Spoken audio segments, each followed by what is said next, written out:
Dobro jutro, oziroma dobro dan. Lepo pozdravljene, drage moje dame, v prvi epizodi videokasta Hitra znanja, malce drugačen format. Kot klasičen podcast, saj so v bistvu lahko tudi gostje z nami, kar veliko se jih je prijavilo in smo ful veseli. Posnetek si bomo pa lahko potem tudi kasneje zavrteli nazaj, tako da dobrodošli tudi vsi tisti, ki nas poslušate kasneje. Ideja hitrih znanj je v bistvu nastala, ko smo sedeli Jana in Alenka in v bistvu tudi Aleksandra, Zveza ljudskih univerz, Trenkwalder, Cene Štupar, in smo se pogovarjali, da imamo ogromno enih v bistvu informacij iz trga dela, takih, bom rekla, konkretnih, dnevno osvežujočih. Veliko se pogovarjamo s kadrovskimi službami, direktorji podjetij in v bistvu lahko ponudimo neke, bom rekla, take nasvete. Zadali smo si 45 minut, da bomo res kratke, učinkovite. Poimenovali smo jih pa hitre znanja oziroma HR znanja, ker pač so to neke informacije, ki nam lahko pomagajo pri našem delu in pri delu pač naših kadrovnikov, direktorjev, pravzaprav vseh, ki so kakorkoli vključeni v vodenje svojih zaposlenih. Čisto na kratko še moje sogovornice, njihov opis so si lahko gostje prebrali, pa tudi lahko si boste še prebrali na spletnem mestu. Alenka Kraljič, psihologinja in direktorica operativnega poslovanja v kadrovski družbi Trenkwalder d.o.o., sodelavka magistra Jana Mlačnik, vodja ključnih kupcev, HR svetovalka pri Cene Štupar Cilj, obe dnevno, redno v stikih z kadrovskimi službami, direktorji in ostalimi vodji. In pa danes še naša posebna gostja z nami, Dubravka Milovanovič, direktorica območne službe Celje, Zavoda Republike Slovenije za zaposlovanje. Dubravka tudi odlična poznavalka trga dela, odlikujejo pa še druga stvar, se pravi, predtem, ko si pa prišla na Zavod za zaposlovanje, si pa kar 10 let vodila Ljudsko univerzo Celje. Dubravka, danes si se nam pridružila iz Štajerske, kakšna je bila tvoja pot v Ljubljano, če začnemo najprej malce tako?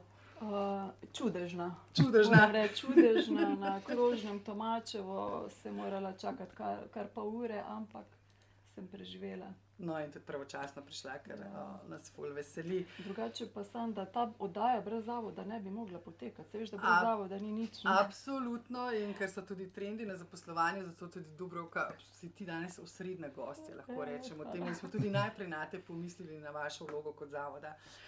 Mislim, pogovor pa bom vodila Sanda Jerman, na Cene Štupar Cilju skrbim za različne podjetniške in HR vsebine.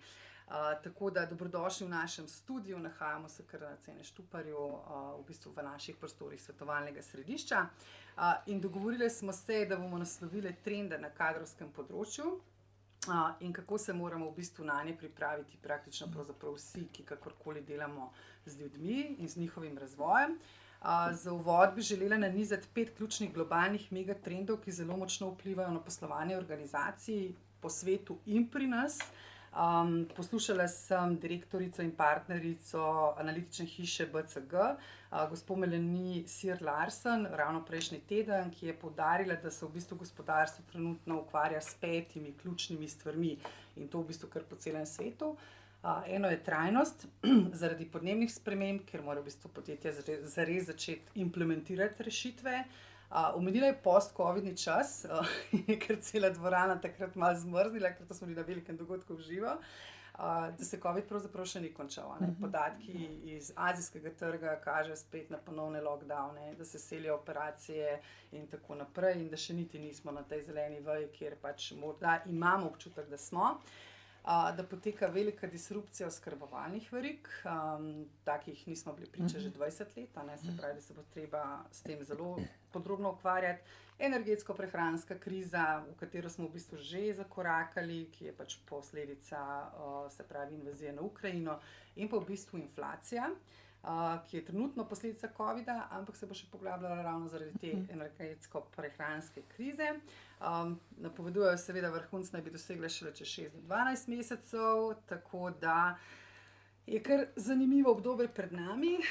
Futuristi pa omenjajo še en trend, mimo katerega ne moremo, digitalizacija, čaka nas umetna inteligenca, avtomatizacija, metaverse, različne tehnologije, ki bodo v bistvu obogatile naše delo in ga dvigali na neki višji nivo. In v bistvu teh 6 megatrendov zelo močno vpliva na trg dela globalno in pri nas, ker smo seveda povezani v Evropsko unijo, povezani smo širše. In ta kriza, ki nas v bistvu čaka, nekateri napovedujejo seveda tisti najbolj, bom rekla, črnogledi, tam nekje do 10 let, ampak vsaka kriza je priložnost. In preden damo fokus še na nekaj trendov v letu 2023, Dubravka, v oktobru ste na Zavodu za zaposlovanje ponovno izdali poklicni barometer. Kakšne so napovedi? Ja, ampak zdaj vse to, kar si naštela, moram dodati, ne? Razvoj, digitalizacija, umetna inteligenca, ampak še vedno bojo butali ven deficitarni poklici, ne? Primanjkljaj. No ja, se pravi, vsako leto na zavodu naredimo ta naš poklicni barometer, tudi zdaj smo ga za leto 2023. V bistvu smo ocenjevali 182 poklicev na ravni Slovenije, za katere pač predvidevamo, da bodo v naslednjem letu predstavljali ali primanjkljaj, ali ravnovesje, ali pa pač presežek. V glavnem raziskava je pač pokazala, da bo 99 poklicev predstavljalo primanjkljaj. 46 bo tistih, ki bodo nekje predstavljali ravnovesje, 37 pa kot presežek kadra na trgu dela. Zdaj gre v bistvu, če se dotaknem recimo ravno tega primanjkljaja, kar vedno nekako buta ven, gre v bistvu za poklice tako kot letos, tako kot tudi preteklo leto, se pravi s področja zdravstva, gradbeništva, strojništva, logistike oziroma prometa, gostinstva, strojništva, tako da to so nekako ustaljeni poklici. Ne. To je eden izmed ključnih HR trendov, da bo treba prav te poklice naslavljati in tudi iskati rešitve, kako v bistvu izboljšati delovne pogoje, ker na veliko bežijo te poklici in se transformirajo v druge, bom rekla, industrije. Kaj pa, če se dotaknemo še brezposelnosti, se viša, kakšne reakcije trga dela zdaj z vsemi temi spremembami, kaj zaznavate? Zdaj, COVID kriza je dejansko prinesla oziroma izrodila neko res zanimivo situacijo. Ne. Kakorkoli obrnemo, mi že eno leto približno govorimo o zgodovinsko nizki brezposelnosti. Ne. O zgodovinsko nizki. Zdaj, v tem trenutku je v Sloveniji 52.600 brezposelnih oseb. Če pa pogledamo recimo zdaj september pa oktober, kaj se je zgodilo, septembra je bilo največ zaposlitev v šolstvu in pa v gradbeništvu. Ne. Zdaj novo šolsko leto prinese več povpraševanja pač po kadru iz tega področja. Po dopustih se pa vedno tudi ojača nekako ta gradbena sezona, tako da je bilo veliko zaposlovanja. Zdaj v oktobru je pa vsako leto ista zgodba, ne. Se pravi 1. oktobra pride pa na zavod veliko mladih, ne, ker se pravi zaključi zaključijo izobraževanje, pridejo na zavod ali pa mogoče pač ne zaključijo, pa izgubijo status, pa pridejo k nam. Ne. In zdaj ta trend bo nekako do novega leta oziroma do začetka januarja, ko pridejo pa na zavod v večji meri gradbinci, ne. Ali pa se zaključijo pogodbe za določen čas, javna dela, mogoče tudi presežki. Tako da ta trend nekako ostaja. Kaj pa recimo z vidika čisto delodajalcev, glede na tudi recimo iz tega področja, katere kadre pa potem v bistvu lahko delodajalci potegnejo v tem času luknje k sebi, recimo v svoje organizacije? Je kaj tehničnega tega kadra v tem času? Načeloma ne. Ne. Zdaj ta gradbena sezona, ko se zaključi, večina teh delavcev gre spomladi potem nazaj k istim delodajalcem. Ne. Se pravi, prezimijo pri nas, mi z njimi pač počnemo, kar lahko, oni v tem času tudi izkoristijo dopust, ampak načeloma se počaka. Ne. Se počaka. Ja, kadrov v glavnem primanjkuje na zavodu. Ja. To bi jaz tudi dodala. Tako, Alenka, ravno tebi sem hotela postaviti vprašanje, tudi če izhaja iz barometra, kako pa v bistvu pri vas v agenciji to opažate oziroma v družbi Trenquadra, kaj se vam dogaja na tem področju? Čisto direktno bi lahko potrdila Dubravkino videnje. Tudi Trenquadra več let z veseljem že sodeluje v okviru poklicnega barometra vsako leto, tako da tudi mi damo neke določene naše napovedi, neke podatke, ki jih imamo s trga dela znotraj te celostne raziskave in sovpadajo rezultati. Tudi ni tehničnega kadra, nekega doprinosa v tem času. Tehnični kader je konstantno v primanjkljaju. Je pa tako, da mi kot recimo kadrovska agencija, kot nekdo, ki povezuje iskalce zaposlitve in potem zaposlovalce oziroma delodajalce, se konstantno soočamo z nekim pomanjkanjem tehničnih profilov, nekih profilov v gostinstvu, so lahko to kuharji, natakarji, se soočamo s pomanjkanjem različnih profilov za delo v proizvodnjah, v predelovalnih dejavnostih, tudi v logistiki so primanjkljaji. So lahko to vozniki, dostavljalci, lahko so to tudi logisti, kot tudi referentsko delo. To bom rekla, je že kar konstantno, drugo leto, že skoraj tretje leto, kjer je ta primanjkljaj.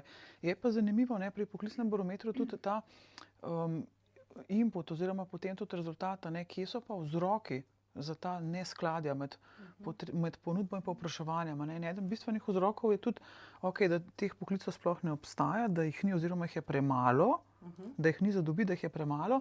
Druga stvar tako je pa to, da so premalo usposobljeni obstoječi zaposleni. Se pravi, z vidika te nedovoljšne kvalificiranosti, nedovoljšnih kompetenc, tako da tukaj takoj pridemo do tega, da je treba nekako že poseči v izobraževalne sisteme, je treba potem tudi, ko so odrasli, že v neke dodatne usposabljanje prekvalifikacije. To so ti kot razlogi, mi je dal malo zamisliti, kako se je treba več poudarka dati potem tudi na usposabljanju.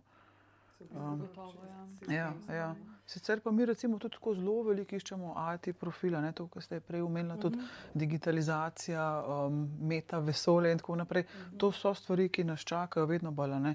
Tudi če pogledamo recimo s pandemijo, je bil kar naenkrat porast internetnih trgovin. Internetna trgovina pomeni takoj programiranje, takoj pomeni ta računalniški IT segment, takoj pomeni dostavo, logistiko, in se s tem tudi pospešil neka potreba po tovrstnih poklicih. Pol je pa tudi deficit je konstantno v zdravstvu, v vsem povezano z medicino, z oskrbo ljudi. Vedno bolj, ne? Vedno bolj, ja. Tako da kljub temu se strinjam tudi z Dubravko prej, ki je rekla, da človeški faktor bo vedno prisoten zraven. Kljub vsej digitalizaciji, vedno bo treba delati z ljudmi, za ljudi na nek način. Prej, ko bomo to nekako dali v neke naše konkretne aktivnosti, v neke konkretne ukrepe, vsi mi, prej bomo to speljali. Prej so bili ti trendi tako, pa tehnologija nas bo zamenjala, pa tako naprej. Ta paradigma je zdaj že full shift naredila. In da se pogovarjamo o tem, kako bomo mi s tehnologijo skupaj sodelovali, smo šli končno z tega ven, ker ogromno ljudi se boji, se me bojo pa stroji zamenjali. Neki sigurno ne. Ne bo to tako. Upajmo, da bodo dobile pač negovalke in to osebje pripomočke, s katerimi si bodo lahko pomagali boljše, ampak sigurno pa ta človeški stik absolutno ostaja. Mogoče, Lenka, če se zadrživa samo še sekundo na boju za talente. To je tako, wow, ker gremo vsi na pohod, pa lovimo ljudi, pa headhuntamo. Pa tako naprej. Ampak v bistvu rešitev je pa na drugi strani. Tudi če mi nekoga headhuntamo, pa ne bo zadovoljen pri nas, se pravi, ga bomo izgubili. Kaj je v bistvu, na kaj moramo organizacije, delodajalci paziti, pa začeti razvijati, da jih v bistvu pravzaprav zadržimo, ko mi enkrat Jožeta dobimo k nam, pa ga usposobimo, da on ostane pri nas. Ja, ta vidik zadrževanja kadra je zelo pomemben v tem, ko nimamo na trgu dela neke izbire. Še toliko bolj pomemben. Vemo tudi, kakšni so končne vidika stroški, pri pridobivanju novih ljudi. Je treba pripraviti in oglase, in selekcijske postopke voditi, in potem prvi onboarding je spet program usposabljanja, in potem se po enem letu, dveh to zaključi in človek odide. V končni fazi nismo kot delodajalci nič naredili, hkrati imamo pa tudi ljudi na nek način nezadovoljne, neusposobljene. Je to kar nek začaran krog. Zdaj pa, če pa mi se posvetimo, poslušamo naše zaposlene, vemo, kje so oni s svojimi znanji, s svojimi kompetencami, odkrivamo skozi tiste neke gepe oziroma tiste vrzeli med tem, kaj posameznik zna, kakšni so cilji podjetja, kaj naj bi ta posameznik potem tudi zmogel ali pa lahko naredil, in to povežemo med sabo, smo že na dobri poti, da nam človek ne bo odšel. Sicer je pa vedno je odvisno tudi od tega, kakšni so sistemi napredovanja, kakšen imamo sistem nagrajevanja kot delodajalci. Je pomembno, kakšen je sistem prvih teh onboardingov, kakšen je sistem usposabljanj potem, tekom nekih let, ko je človek že pri delodajalcu. Vedno je to so tako posamezne stvari, ki jih malo navržemo, ampak vsaka je zelo poglobljena potem naprej s posameznimi aktivnostmi, ukrepi. Vedno je pomembno tudi, kakšni so vodje, ali so vodje usposobljeni, ali so vodje tudi zavzeti, ker to se potem predaja potem tudi na nižje ravni. Pa če so dobri ljudje vodje, jaz bi tu še poudarila. Pomembno je, da so vodje dobri ljudje. Da imajo tudi to malo, bom rekla, duhovno komponento, vse razvito, pa da znajo paziti na te svoje ljudi. Mogoče bi se sam tu še nadovezala, mi opažamo, da podjetja zdaj vse več zaposlujejo tudi psihologe. Ravno iz tega razloga, da se ukvarjajo z obstoječim kadrom, da še ti, kar jih imajo, ne pobegnejo. Ne? Tudi pazijo vse bolj na čim bolj ugoden delovni čas, da ne pretiravajo z nadurami in tako naprej, ker dejstvo je, da vrednota prosti časa, ne, pa biti z družino je vedno bolj, stopa vedno bolj v ospredje, ne, in delodajalci morajo to nekako vse upoštevati, poleg vsega, kar je zdaj naštela. To fleksibilno, ne, tudi poslušati, se prilagoditi, tudi delodajalci, ne samo zahtevati, ne, tudi poslušati, ne, zaposlene in se prilagoditi pol, ne, in to hitro. Hitro, ja, v bistvu agilno. Ravno to je spet eden izmed ključnih trendov 2023, prav za HR po raziskavi AI HR-a, Akademije za inovativni HR, da v bistvu eno je, da ima organizacija tudi jasno opredeljen smisel, se pravi, da vemo, kaj delamo in kaj soustvarjamo in doprinašamo. Druga trajnostna smeritev oziroma drugi trend pa, da morajo zelo dobro oblike dela definirati. Se pravi, kaj se zdaj gremo nadaljavo, ali smo hibridni, ali smo v pisarni in da to nekako, da smo samo v pisarni, niti ni več sprejemljivo. V bistvu ena taka raziskava je na LinkedInu pokazala, da 20% objavljenih oglasov, ki so remote, se pravi, ki omogočajo delo od doma oziroma nadaljavo, ima kar 50% vseh prijav. Jana, a nam lahko mogoče pa ti tukaj še malo svetliš te nove oblike dela? Kaj se nam tle dogaja, pa zakaj moramo to kar res tako jasno ločnico potegniti? Ne moramo zdaj neki pa bi, pa ne bomo, pa gremo, pa ne gremo. Ja, jaz bi mogoče se navezala še prej na trende.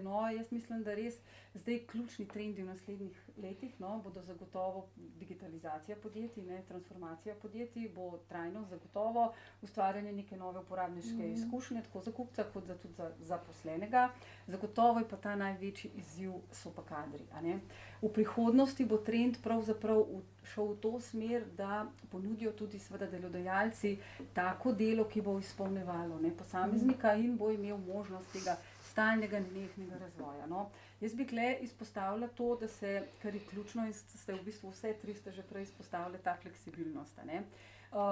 Ta bo trend in se v bistvu kaže že sedaj. To se pravi, fleksibilen je delodajalec, predvsem v tem oblikah dela, ki v bistvu delavcu že zdaj omogoča v bistvu vsaj tam, kjer se to da, oziroma mu prepušča, kdaj, kje, na kakšen način bo opravil delo. Zaposleni seveda pa potem ima več, bom rekla, svobode, in je bolj fleksibilen. Predvsem tako, kot sta vidve govorili, zaradi tega life-work balance, to se pravi zaradi lažjega usklajevanja obeh sfer življenja. To je zagotovo trend in bo trend, ta večja fleksibilnost. Tisto, kar zagotovo že imamo in nam je pravzaprav COVID prinesel, so pa te fleksibilne oblike dela. Zdaj, COVID v bistvu nam je pokazal, kar je ena dobra posledica to, da je tudi možno delati od doma, delati hibridno. In to bo pravzaprav prihodnost. Izziv bo pa seveda, kako zdaj te take, bom rekla, time voditi. To zagotovo. Jaz bi izpostavila še eno področje.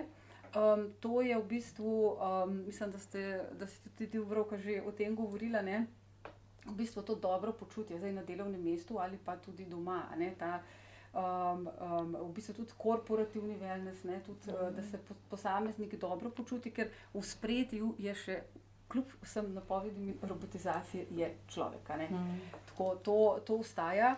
Pa še eno zanimivo stvar bi omenila, ki pa je tudi posledica COVID-a, da nikoli tako kot sedaj se v bistvu ločijo zaposleni na dva dela, in sicer na te desk workerje in pa na deskless workerje. To se pravi, ta ločnica oziroma v ospredje prihajajo tudi te desk workerji, to se pravi, teh je skoraj 80% po statistiki, to se pravi ljudje, ki so tudi v času COVID-a hodili delati, in tudi trend je, da nekako tako.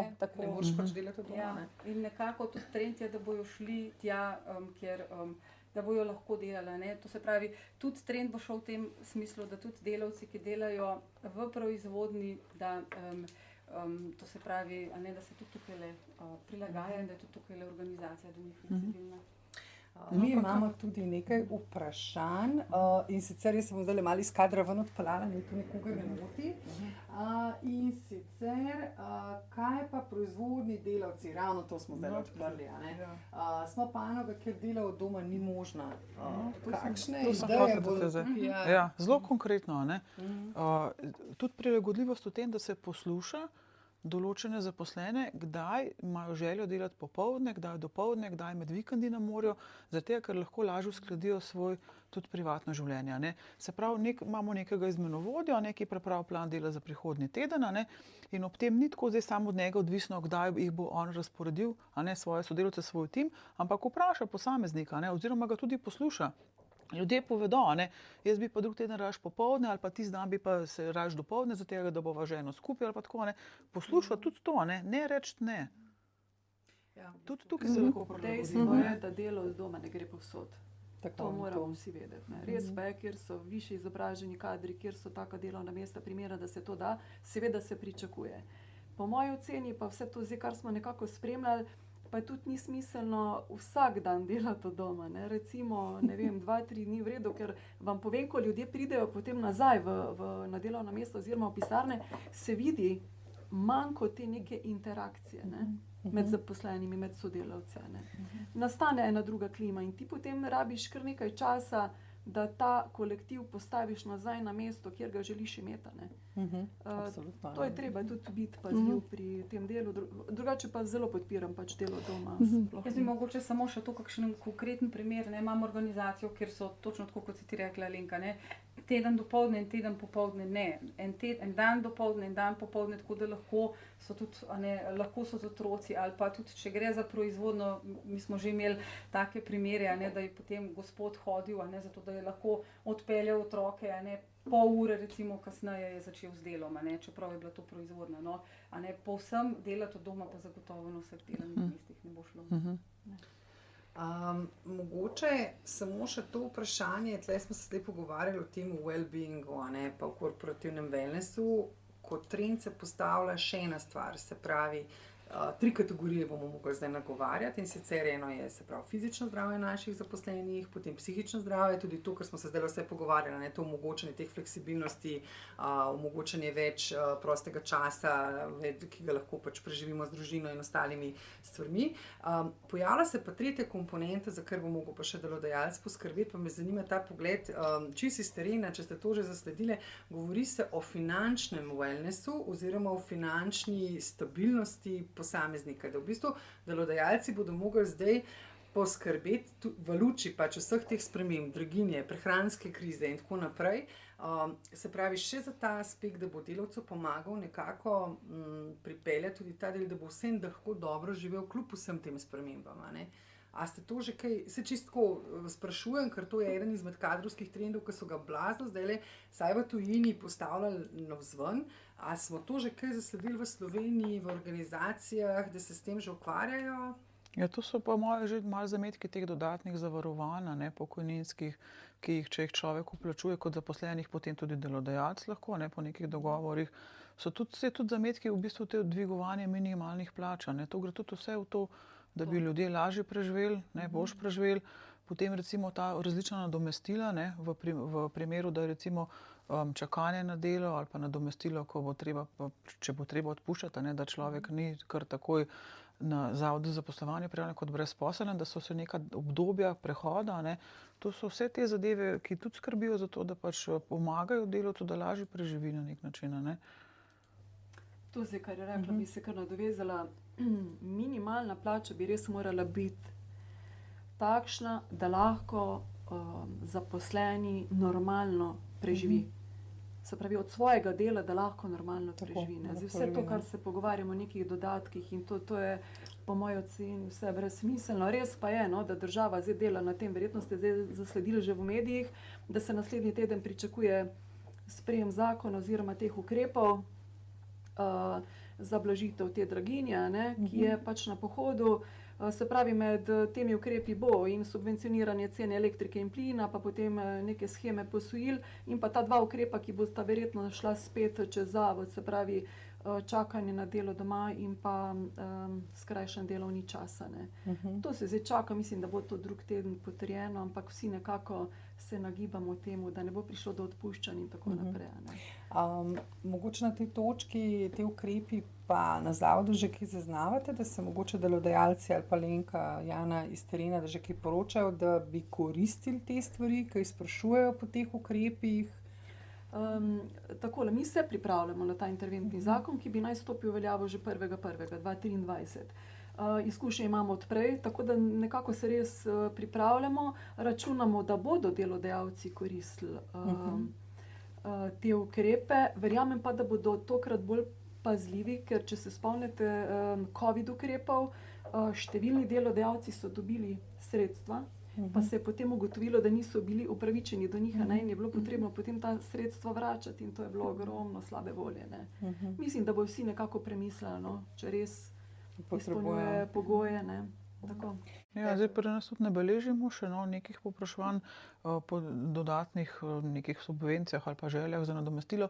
Je pa res, da v bistvu ta povpraševanja, ki so bila poleti, pa še v začetku jeseni, po delu od nasilja, so se pa zmanjšala. In tudi podjetja grejo zdaj bolj previdno v neke nove zaposlitve. Veliko se nadomešča, to je res, je fluktuacija in se potem je veliko menjav, zaradi tega se tudi kader išče, ni pa to novo zaposlovanje zdaj. Se umirja, se vidi, gospodarstvo se počasi umirja. Mogoče bi sam še to dodala, da veliko podjetij čaka, v bistvu kako se bojo odločila, seveda, in tako da bojo ohranila pravzaprav neko svojo rast. Zagotovo pa tudi ta čas bi sam še to izpostavljanje, tudi če gre v bistvu za te krizne čase, se pa ne sme v bistvu vseh investicij, bom rekla, kar črtati. Je pa treba zelo na podlagi res rezultatov in analiz dobro razmisliti v bistvu, v katero smer bo podjetje šlo in v kaj bo investiralo. Če ne drugega, bom rekla, če se bojo spreminjala področja dela, zagotovo tudi ljudi, da se jih bo prekvalificiralo, da se jih bo v bistvu, da bojo razvili pravzaprav nove kompetence, strokovne kompetence za delo. Tako je, v bistvu to je tudi naslednji ključni trend, strateško učenje v organizacijah. Prvič je ta kriza tudi taka, če smo bili priča prejšnjim krizam, tako ustavili smo budžet za marketing, ustavili smo budžet za izobraževanje, se pravi, to smo porezali in smo nekako pluli. Zdaj pa v bistvu ta kriza, v kateri smo pa zdaj že zakorakali v njo, pa kaže v bistvu, da prav strateško učenje v organizacijah ne smemo ustaviti, ker moramo ogromno vložiti v tehnične kompetence, kot smo že rekli, avtomatizacija, umetna inteligenca, BI, mehke kompetence, komunikacija, upravljanje s časom, kritično razmišljanje, branje analitičnih podatkov. Jana, kako je pri nas v Sloveniji, kje smo mi s kompetencami, ker v bistvu mi veliko po podjetjih, po organizacijah izobražujemo, na čem zdaj delamo, pa a se držimo mi te usmeritve, kam pa pravzaprav moramo iti? Ja. Mislim, zagotovo, tako kot si rekla, da te trde kompetence, strokovne, tle bo zagotovo poudarek, to se pravi, da se bo človek, tako kot se bo pravzaprav tudi podjetje, ko bo spreminjalo svojo, bom rekla, usmeritev, se bo moglo hitro, to se pravi, prilagoditi in nekako, bom rekla, prekvalificirati kakorkoli. Jaz bom tako rekla, da zelo veliko je povpraševanja, seveda tudi v skladu z digitalizacijo podjetja, po digitalnih veščinah. Mehke veščine so pa še, bom rekla, so pa tista, predvsem komunikacija, je tista, bom rekla, nikoli evergreen tema, ker vse se začne pa konča pri komunikaciji na vseh nivojih, v vseh, bom rekla, oblikah. Zagotovo, kar se tiče kompetenc, gremo tudi v smeri, kot sem že prej omenila, tega usklajevanja, te fleksibilnosti zasebno poklicno življenje, to zagotovo je trend in tudi bo trend, to se pravi naprej pri razvoju oziroma fleksibilnost kot kompetenca. Med kompetence bi jaz dodala še čustveno inteligenco, ki je povsod med kompetencami prihodnosti, predvsem naši vodje, bom rekla, bodo morali to usvojiti zagotovo. Bi pa še mogoče dodala to rezilientnost. Zdaj, v tem času je bilo zelo, rezilientnost je pravzaprav neka odpornost, čustvena odpornost na situacije, pomeni pravzaprav, da tudi če pridemo v tako situacijo, da se ne zlomim, ampak grem z nekim dobrim občutkom potem naprej. Ne, zelo veliko je v tej situaciji oziroma v teh letih bilo nekega stresa, posledic stresa, no, in to ljudje čutijo, ne. Zato je ta well-being, wellness, ne, skrb za celosten razvoj človeka, no, je seveda, je ključen, je zelo pomemben na vseh nivojih, a ne, telesno, psihično, duhovno, no. Tako da tudi ta rezilientnost, čustvena inteligenca zagotovo so med bolj pomembnimi kompetencami v prihodnosti. Bi pa tukaj le še dodala, kar se tiče pa še ostalih kompetenc, pa tako, da v bistvu zdaj prihaja na trg dela nova generacija, Y, ne, ki v bistvu vnaša spet malo sprememb, ne, v prostor. Tako da to bo gotovo izziv za vodje, oziroma nasploh bi rekla, da to medgeneracijsko, a ne, sodelovanje, tega se moramo pravzaprav naučiti vsi, pa tudi medkulturno, saj timi so zdaj zelo kulturno mešani, a ne. Ena zelo aktualna tema, ki pa bo tudi v prihodnosti aktualna, pa je pa v bistvu ta prenos znanja oziroma mentorstvo. Zdaj po statistikah kar 60% znanja, a ne, ljudje ne prenesejo v prakso, a ne. Zato po nekaterih statistikah še celo več, to se pravi narediti, vzpostaviti v organizaciji nek sistem, bolj celosten pristop k prenosu znanja, pa ne samo tako, da v bistvu prenašamo znanje na novo zaposlenega, ampak se znanje prenaša med sodelavci, bom rekla tudi iz različne ravni na drugo raven in tako, no. To se mi zdi, so trendi in tudi se že kažejo, no, predvsem to mentorstvo. Tu je še pomembna huda motivacija zaposlenih, da si želijo, ne, dodatnih usposabljanj ali pa mogoče, da bi se usposobili še za kakšno drugo delovno mesto v organizaciji, ne. To je potem posebno področje dela, ne. Ja, ker tako na neki kategorni ravni bi vsi, a ne, ampak ko je treba pa zelo konkretizirati, pa videti, ne, pa čas si vzeti, pa biti pri stvari, pa pol malo rezimeja narediti, pa pol nekje to še zarhivirati, da obstaja res baza znanja, a ne, je pa pol, zdaj pa to že kar zapletena zadeva. V motivaciji bi lahko naredili posebno srečanje, ja, se strinjam. Ja. Pa v bistvu kako tudi prebuditi to motivacijo v teh delavcih, ki so bili, bom rekla, zdaj bo treba v bistvu vse na ta vlak sprememb povabiti, poučenja, ne, ker so bili dolgo časa, bom rekla, zanemarjeni, pa se ni toliko v njih vlagala, ne. Zdaj, če si ti na nekem takem delovnem mestu, se mi zdi, ko imaš priložnost skozi nekih hoditi, si kar, ja, pa še to, a ne. V bistvu pa povabiti še vse ostale zraven, a ne. Pa ful mi je ta aspekt zanimiv, ne vem, kako imate vi pogled, se mi zdi tako, ful moramo biti agilni, hitri, cak.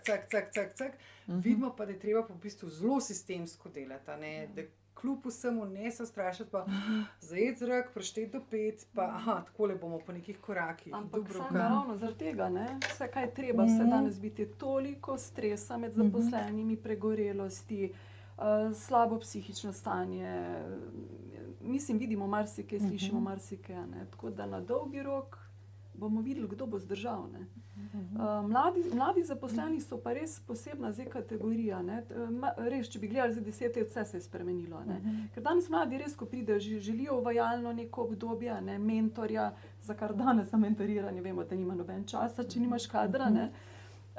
Potem je pa res pomembno, tudi to smo prej omenili, ta smisel v upravljanju svojega dela, morajo videti nek smisel, pripadnost kolektivu, ne, to neko spoštovanje, da lahko sodelujejo, da so lahko v nekih timskih ekipah in da imajo fleksibilen delovni čas, to pa res. Je pa spet tukaj narava dela, ne, Janez Vuli. Mogoče samo toliko, katere so tiste 4 glavne oziroma so že te 4 glavne, bom rekla, dejavniki zadržanja kadra, zakaj ljudje ostajajo, ne. Plača v tej, bom rekla, krizi je eden izmed dejavnikov, potem je fleksibilnost, o kateri govorimo, ne. Potem je pa prav to se pravi fleksibilnost, da imam fleksibilne oblike dela, da lahko uskladim pravzaprav obe sferi življenja in potem skrb za človeka, no. To se mi zdi prav to, posledice stresa so v tej situaciji, situacija je zahtevna, no, in to moramo na človeka pogledati celostno, no, in pa nenehen razvoj, no, to so taki 4 oziroma možnost razvoja, 4 taki dejavniki, ki v bistvu so ključni, da kader ostane ali pa se potem odloči in gre, ne. Službe se niso menjavale tako hitro, nikoli prej kot se zdaj. In to ohranjanje dobrih odnosov v kolektivu je top tema, ne, zato ker to je pred plačo, ne. Mi danes, ko se pogovarjamo z ljudmi, recimo tudi, ko pridejo k nam na zavod, večkrat omenijo ravno to, ne. Krivi so dejansko slabi odnosi, no. Kdo je pa tu kriv? Vodja, ne? No, Je evo. pa naloga vodje, pa ne. Pa marsikdo, ja. Naprej, k tej Ja, nadaljni ja. temi, že prej smo tako malo skakali v vodje. To je tudi kadrovski trend. Ogromno ljudi je tudi v bistvu v tem covidnem času napredovali v vodje, da so v bistvu jih zadržali v podjetjih. Vendar te vodje trenutno nimajo teh vodstvenih kompetenc še dobro razvitih in je treba tudi tukaj ful dati poudarka, a ne. In druga stvar, ta aspekt, a ne, Dubravka, ti si prej rekla, a ne, vodja mora biti dober, a ne. Dober človek. ja. Tako, dober človek, a ne, ne samo, da je naučen, ampak Se mi zdi to pred tistim, da je strokoven. Tako jaz pač doživljam to. No. Mora se zavedati, ja, da v bistvu brez tima tudi on ne bo pač Seveda. dosegel rezultatov. Ne? Seveda ne. Ja. Drugače sem pa hotela prej še to dodati, no, da recimo, težko pričakujemo tudi, a ne, da se bo ljudje izobraževali, ne, pa delodajalec ne nameni tudi časa za to. Ne samo nekih virov finančnih, tudi časa, ne, ker če si predstavljate v proizvodnji, proces teče nemoteno, so še norme, a ne, je odmerjen čas za pauzo, so normativi določeni. Kdaj se bo zdaj človek izobraževal, usposabljal za neko majhno stvar ali pa malo večjo stvar, ne? Tudi to je treba namensko planirati, a ne, videti, kdaj je to možno. Ne samo nekaj zahtevati, pričakovati, ker iz tega pridejo pol tudi različna stresija. Ne, in neke zahteve pričakovanja strani delodajalca, ki se težko udejanjajo potem v realnosti. Recimo to, da se lahko izobražujejo v delovnem času, je ena izmed malenkosti, ampak zelo motivira, zelo cenijo, bom rekla, lahko povem iz prakse, ti delavci to, da jim dajo možnost v delovnem času, da se izobražujejo. Izredno. Jaz se spomnim enega primera, sem bila še v prejšnji službi, ki je en direktor poslal računovodkinjo svojo iz enega večjega podjetja. Prvič po 15 letih je šla gospa na izobraževanje in ona je bila čist srečna in to je bilo res v bistvu, kot da bi dal kos da ta, ker je končno v bistvu dobila tisto potrditev, da je pomembna, da je v bistvu asset za podjetje, da se tudi direktorju gre, da je ona pač na tekočem znanju in v bistvu ji ne bi mogel dati boljše finančne nagrade, no, kot to, no, tako da jo kot To je ta ceni, kot občutek, oseba. ne? Imaš občutek, da vlagajo v tebe, ne? In ti potem to vračaš podjetju. Če so tudi te občutki potem za vračilo, ne? Ja. Ker se pa tudi dogaja, da pa tudi teh občutkov ni, a ne? Da želijo ljudje vlagite v mene, a ne? Da bom znal, pa ko bom dobil boljšo priložnost, bo šel pa drugam. Ja, tudi to je, tako da obe stvari, ne. Ja, to je pomembno, ne, ampak to se mi zdi, da moramo vzeti v zakup, a ne. Jaz bi mogoče sam tu še omenila, če ste opazili, recimo številni delodajalci želijo zdaj pridobiti ta certifikat, ne, družini prijazno podjetje in tako naprej. Ampak to je res ena velika odgovornost, če si imetnik tega certifikata, ne. Tu se pa potem marsikaj Tako marsikomu zelo tako zalomi, kot ne. trajnost, a ne, in ker obstaja ogromno tega greenwashinga, a ne, tako kaj vse delamo, ne, pa imamo certifikate, ampak potem v bistvu to odzadaj pa prav, bom rekla, vedno, ko prideš v neko podjetje, ko začutiš tisto, da so ljudje zadovoljni ali ne. Pa lahko podjetje ima 16 certifikatov ali pa ima v To pa bistvu, sploh, ja. ali pa ima v bistvu to zavedanje vodstvo, da zna z ljudmi delati, a ne. Jana, prej si mogoče omenila to, skozi se zdaj vrtimo v bistvu okrog tega učenja. A mogoče še preden počasi zaključujemo, kateri trendi se pokažejo recimo pri samih izvedbah teh izobraževanj? Vemo, da imamo ful manj časa, vsi smo v stiski, mentorski programi smo omenjali, to se zahteva čas, pač nimamo kadra. Kje smo pa tukaj? Mislim, trend gre zagotovo v to smer, da predvsem pri teh mehkih veščinah, oziroma skoraj pri vseh izobraževanjih, da delamo kratka izobraževanja, da dajemo uporabna znanja, konkretna znanja, taka iz prakse, taka, ki bojo človeku potem že takoj naslednjo uro pomagala, ne, pri njegovem delu. V trend gre v kratka izobraževanja, ne. Dobro so izjeme za določena področja, ker je smiselno kakšni jezikovni tečaj, da več časa preživijo skupaj, ampak večinoma pa gre trend v kratka izobraževanja. Kratka, uporabna, konkretne veščine, ki jih bom uporabil in spet naslednji teden, naslednji mesec pridem spet ponova, ne, tako. V tem, ne, če podprem statistiko, se tudi veliko manj znanja potem izgublja, kot pa dati neko znanje na zalogo, poslati človeka v 40-urni tečaj, ne vem, Excela, od česar bo uporabil mogoče 2-3%, ne. Tako, to moramo tule biti tudi zelo prilagodljivi in fleksibilni, no, to je zagotovo. Pa seveda tudi se prilagoditi posamezniku, kaj njemu ustreza, kakšen način, a ne, tudi tukaj se že kaže pravzaprav fleksibilnost. Ne velja zdaj neko izvedbo, neko izobraževanje in to zdaj a ne, za vse enako, ne gre. A ne. Tako da tudi učitelj nekako izgublja na tej vlogi, ne želijo učitelja v tej klasični vlogi, ampak bolj mentorja, to zagotovo. Tudi jaz sam to bi povedala, imam otroka v osnovni šoli, pa vedno primerjam ta sistem, šolski sistem, kako se otroke motivira, v bistvu kako se preverja njihovo znanje, pa kaj vse mi delamo recimo z našo ekipo pri odraslih. Kako se jim prilagajamo, kaj vse, bom rekla, predhodno že pripravimo, o čem vse razmišljamo. To je v bistvu res razlika. Odraslemu se je res treba prilagoditi, da nima občutka, da se vrača v neke klopi. Tako da Vseživljenjsko učenje. Vseživljenjsko učenje. Meni je zelo žal, da to še ni ponotranjeno v tej naši slovenski naciji. Ni. Pa toliko govorimo o tem Ampak že bo treba, desetletje. zato ker brez vseživljenjskega učenja ne bo šlo. Ne bo šlo. Dubravka, mogoče še vprašanje na tem mestu. Tvoj nasvet kot pač direktorica zavoda, pa kar tudi delate ogromno s tem. Kaj pa, če se znajdemo zdaj trenutno v bazenu brezposelnih? Kaj je tisto ključno, kar moramo se obrniti? Ja, preden da priješ na zavod, da stopiš v stavbo zavoda, greš čez eno tako psihično bariero. To smo vsi šli čez to. Drugače pa nič, pridete k nam, vas vpišemo v evidenco brezposelnih oseb, dodelimo vam svetovalko zaposlitve, z njo oblikujete zaposlitveni načrt in znotraj načrta zaposlitvene cilje. In v skladu s temi zaposlitvenimi cilji vas mi intenzivno napotujemo na delovna mesta. Zdaj, če vmes ugotovimo, da vam manjkajo kakšna znanja, kompetence in tako naprej, vam lahko zavod financira, se pravi od tega, da zaključite neko formalno izobraževanje, se pravi od osnovne šole do srednje šole, lahko se prekvalificirate, lahko vas vključimo v neformalne izobraževalne programe, se pravi od jezikov do raznih tečajev, potem so tu nacionalne poklicne kvalifikacije, socialna aktivacija, če jo potrebujete, recimo to je zlasti za dolgotrajno brezposelne, ker mi se res trudimo, da ko pridete na zavod, da ste v roku 3-6 mesecev že na trgu dela. Skratka, lahko pa, če ste tujec, vas tudi napotimo v tečaj slovenščine, vemo, da imamo veliko tujcev tudi na zavodu pri nas. Skratka, naredimo vse, da boste kot brezposelna oseba čim bolj konkurenčni na trgu dela, ker filozofija na zavodu je zelo jasna, če si na zavodu išče službo, in to je to. Stremimo pač k temu, da osebo čim prej spravimo na trg dela, ampak se res trudimo pomagati. Imamo tudi karierno središče, Ljudske univerze ste karierni kotički, se pravi v sklopu tega našega središča, tako da tu smo, da pač pomagamo. In tudi se vidi v zadnjem času, da ogromno povezav imate z delodajalci. Direktno prepoznavate delodajalce, delovna mesta in se vidi tudi tako, kako to funkcionira. Kandidati, ko jih napotimo, mi gremo tudi lahko zraven, se pravi, zastopamo jih pri delodajalcu, smo zraven na razgovorih.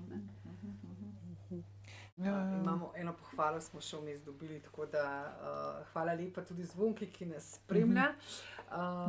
V bistvu ogromno je res enih teh možnosti in priložnosti, tako na zavodu, vi kot kadrovska družba se s tem ukvarjate, pri nas na Cene Štuparju, tako v bistvu so ti ukrepi kar povezani in je nek tak sklenjen krog. Bistvo je, da se pač posameznik aktivira, in tudi kar pogumno pač gre v boj v bistvu za lasten kruh konec koncev, sigurno se pa ne bomo mogli izogniti tem nekim dodatnim izobraževanjem. Tako, smo v zaključnem krogu, ogromno smo povedali, ogromno bi še bilo zapovedati, ampak imamo 2 minutke, mislim, da še na voljo. Alenka, sklepna misel, napoved, kako vi gledate pri Trenkwalderju v prihodnost? Jaz bi rekla, da skrb za človeka, skrb za sodelavca, skrb za vodjo, skrb za celoten tim, da moramo poskrbeti. Ni nujno, da smo samo psihologi v organizacijah, ki skrbimo za kadre. So tudi odlični sociologi, tudi ekonomisti, ki skrbijo za kadre, tudi odlični razni organizatorji, andragogi, pedagogi. Ampak ozavestiti je to, da so ljudje tisti, ki delajo in tisti, ki bojo za zadovoljstvom delali in bojo ostajali v podjetjih. In tukaj moramo razmisliti o tem, kako dati neke sisteme, da bo pozornost na teh ljudeh, na odkrivanju njihovih pomanjkljivosti, prednosti, povezati to na nek način s pričakovanji, cilji, vizijo podjetja, ne? In potem vsa ogrodja in vse orodje in elemente naštimati na tak sistem, da bo to funkcioniralo. Ampak ljudje smo tisti, a ne. V bistvu delati pač zares na tem, kar smo že vse omenjali. Dubravka, sklepna misel. Čisto na kratko, stanje duha je treba izboljšati, no, definitivno, paziti moramo že takole drug na drugega, delodajalci na zaposlene, zaposleni tudi na svoje delodajalce, veste, tudi tu se je zalomilo marsikaj v vseh teh letih. In pa naš izobraževalni sistem se mora nujno povezati z gospodarstvom, ker tu mes je zdaj, če gledamo zadnjih 10-15 let, nastal en tak prepad, ne vem, kako se bomo ven zvlekli vsega tega, no, ampak moramo bolj povezano delovati. No, ker o teh problemih, ko mi danes govorimo, to so problemi že izpred 10-15 let. Ne. Vemo pa, če naredimo zdaj, v tem trenutku, nek dober temelj, vidni rezultati bojo čez 10 let. Ne, ja, 15. Drži. Tako da, ker je treba to pa sistemsko popraviti, kot se omenila to vrzel. Tako. Jana, tvoja popotnica.